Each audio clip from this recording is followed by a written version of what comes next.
इस रहस्यमय चीज ने आर्टिफिशियल सन को पॉसिबल बनाया। This mysterious thing made artificial sun possible. Yes, तुम लोग सही सुन रहे हो। आर्टिफिशियल सन जो कि थ्योरेटिकली इम्पॉसिबल कंसिडर किया जा चुका था, वो पॉसिबल हो चुका है इस मिस्टीरियस चीज की वजह से। आखिर क्यों आर्टिफिशियल सन को हम बना नहीं सकते थे? Why was it considered theoretically impossible?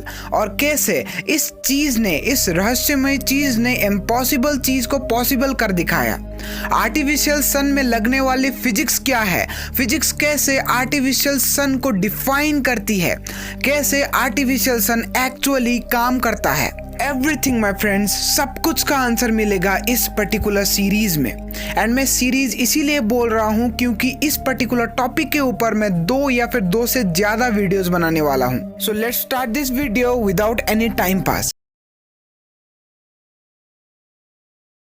Okay, तो आज का ये वीडियो मेनली फोकस्ड होगा आर्टिफिशियल सन के वर्किंग प्रिंसिपल पर एंड उस वर्किंग प्रिंसिपल का यूज करके वो कैसे वर्क करता है, कैसे काम किया जाता है, वो नेक्स्ट वीडियो में हम कवर करने वाले होंगे।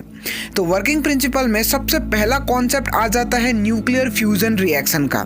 तो आइए जानते हैं न्यूक्लियर फ्यूजन रिएक्शन के बारे में डिटेल में।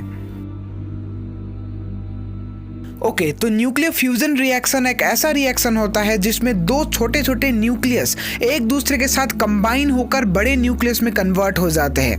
एंड जब ये प्रोसेस हो रहा होता है तब बहुत ही ज्यादा मात्रा में एनर्जी निकलती है। एग्जाम्पल के तौर पर एक हाइड्रोजन और दूसरा हाइड्रोजन का न्यूक्लियस जब कंबाइन हो जाता है तो वो हीलियम में कन्वर्ट हो जाते हैं।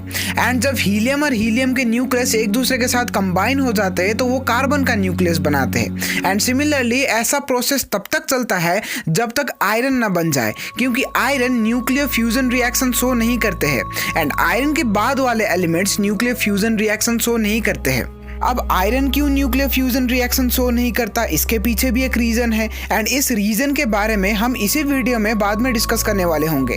बट अभी हमारे दिमाग पर एक क्वेश्चन उठ रहा है कि एटम्स को या फिर न्यूक्लियस को शौक थोड़ी ना है एक दूसरे के साथ कंबाइन होने में। कुछ ना कुछ तो रीजन रहा होगा जिसकी वजह से ये लोग कंबाइन हो रहे हैं एक दूसरे के साथ। तो आइए जानते हैं उस रीजन के बारे में। ओके, तो इस ग्राफ को ध्यान से देखो। इस ग्राफ को बाइंडिंग एनर्जी कर्व कहा जाता है एंड इस ग्राफ की मदद से हमें यह पता लगता है कि कौन सा न्यूक्लियस ज्यादा स्टेबल है, कौन सा कम स्टेबल है। बेसिकली ये न्यूक्लियस के स्टेबिलिटी को बताती है। तो इस ग्राफ से साफ साफ दिख रहा है कि लाइटर न्यूक्लियर, हल्के न्यूक्लियर लाइक हाइड्रोजन का न्यूक्लियस, हीलियम का न्यूक्लियस, लिथियम का न्यूक्लियस, ये सब काफी ज्यादा कम स्टेबल होते हैं।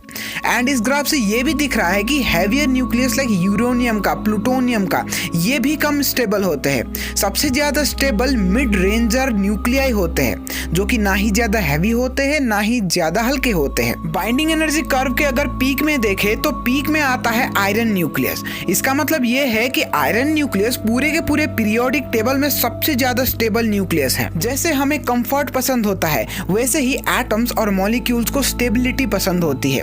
कोई भी एटम या फिर मॉलिक्यूल या फिर न्यूक्लियस अपने सबसे ज्यादा स्टेबल कॉन्फ़िगरेशन में जाकर रहना चाहेगा एंड उस चीज के लिए वो कुछ भी कर सकता है। अब इसी चीज को न्यूक्लियर फ्यूजन रिएक्शन और न्यूक्लियर फिशन रिएक्शन के साथ कोरिलेट करके देखो। अब हमें यह पता लग गया है कि ना ही ज्यादा भारी एलिमेंट स्टेबल होते हैं ना ही ज्यादा हल्के एलिमेंट स्टेबल होते हैं। स्टेबल होते हैं मिड रेंजर एलिमेंट जो कि ना ही ज्यादा भारी होते हैं ना ही ज्यादा हल्के होते हैं। अब छोटे न्यूक्लियाई एक दूसरे के साथ कंबाइन होकर बड़ा न्यूक्लियाई इसीलिए बनाना चाहते हैं ताकि वो स्टेबिलिटी अटेन कर सके। सिमिलरली बड़े न्यूक्लियाई 2 छोटे न्यूक्लियाई में इसीलिए स्प्लिट हो जाते, बिखर जाते हैं ताकि वो भी स्टेबिलिटी अटेन कर सके। And similar is the case with iron. Iron क्यों न्यूक्लियर फ्यूजन रिएक्शन शो नहीं करता है? क्योंकि भाई वो सबसे ज्यादा स्टेबल न्यूक्लियस है out of whole periodic table. तो वो क्यों किसी और के साथ रिएक्ट करके फिर से अनस्टेबल होना चाहेगा? ओके, सो न्यूक्लियर फ्यूजन रिएक्शन को होने के लिए सबसे ज्यादा नेसेसरी कंडीशन ये है कि 2 न्यूक्लियाई को एक दूसरे के बहुत ही ज्यादा पास आना पड़ेगा ताकि न्यूक्लियर फेनोमेनन हो सके और दोनों रिएक्ट करके एक नया न्यूक्लियस में कन्वर्ट हो सके। तो ठीक है सीक्रेट भाई, लेकर आते हैं दोनों को एकदम पास। समस्या क्या है?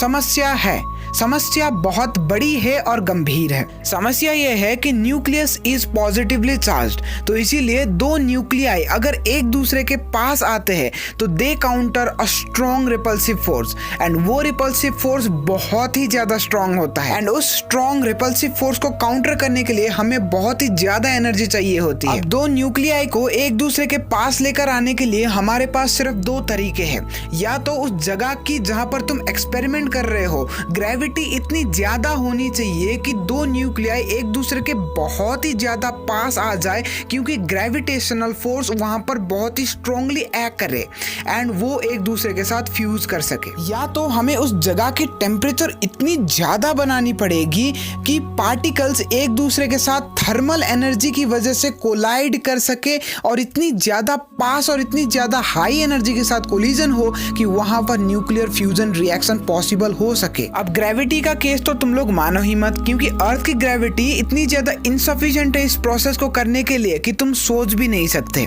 एंड रही बात टेम्परेचर बढ़ाने की, तो टेम्परेचर भी हमें बहुत ही ज्यादा बढ़ाना पड़ेगा।